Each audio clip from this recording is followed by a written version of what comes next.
En fin de séjour au Burkina, une délégation de la diaspora venue de Côte d'Ivoire et du Ghana, conduite par Moumouni Pograwa, s'est entretenue avec la presse ce lundi au centre de presse Nobel Zongo sur les motifs de sa présence à Ouagadougou. Parmi plusieurs raisons évoquées, le besoin ardent de la diaspora de se faire identifier afin de pouvoir participer efficacement à la reconstruction du pays. Pour votre information, chers amis de la presse,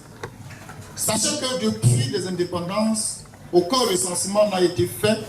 dans cette communauté de la diaspora.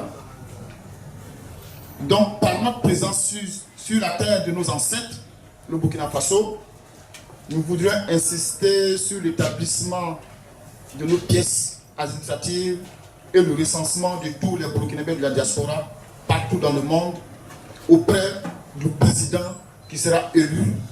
au soir du 29 novembre 2015 par le Burkinabé. Car ceci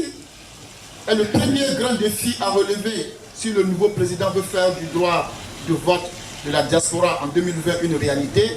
et surtout s'il veut que la diaspora bénéficie elle aussi des mêmes droits que ceux de l'intérieur, pour ainsi mettre fin à tout sentiment de frustration ressenti dans la diaspora, à tort ou à raison. Et cela ne sera que justice dans ce nouveau Burkina Faso que toutes les filles et tous les fils de la patrie doivent contribuer à reconstruire.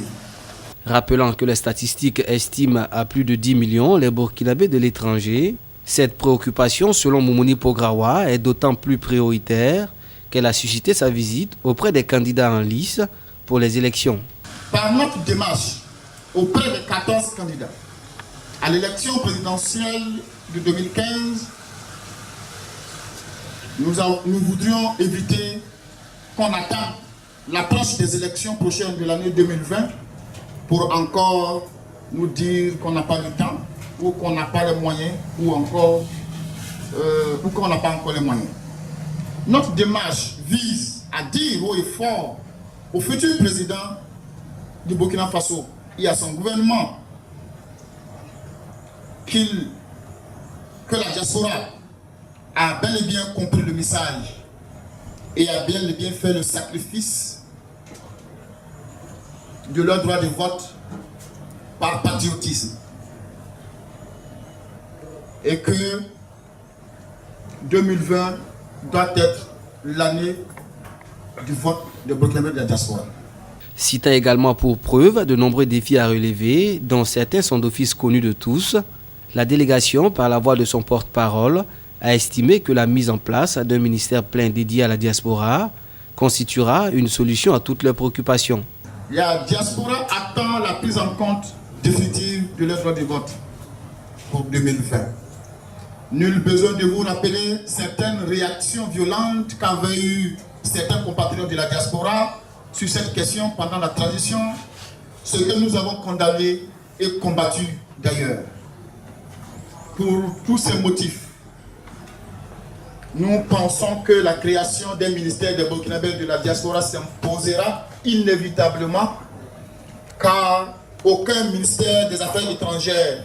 ne réussira à gérer en même temps les questions de politique étrangère avec toutes ces contraintes que nous connaissons.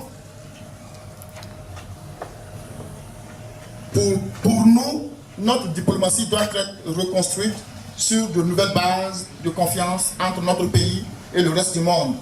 tout en trouvant des solutions aux préoccupations de la diaspora. Sachez, chers amis de la presse, qu'aucune structure, soit-elle rattachée à la présidence, ne peut être efficace, car toutes ces deux méthodes ont été utilisées par l'ancien pouvoir déchu durant des décennies, mais ont tous démontré leur échec. Après avoir qualifié sa démarche de plaidoyer, la délégation s'est réjouie de l'accueil à elle réservé par la classe politique burkinabé, de qui elle espère fortement la prise en compte réelle des multiples préoccupations de la diaspora.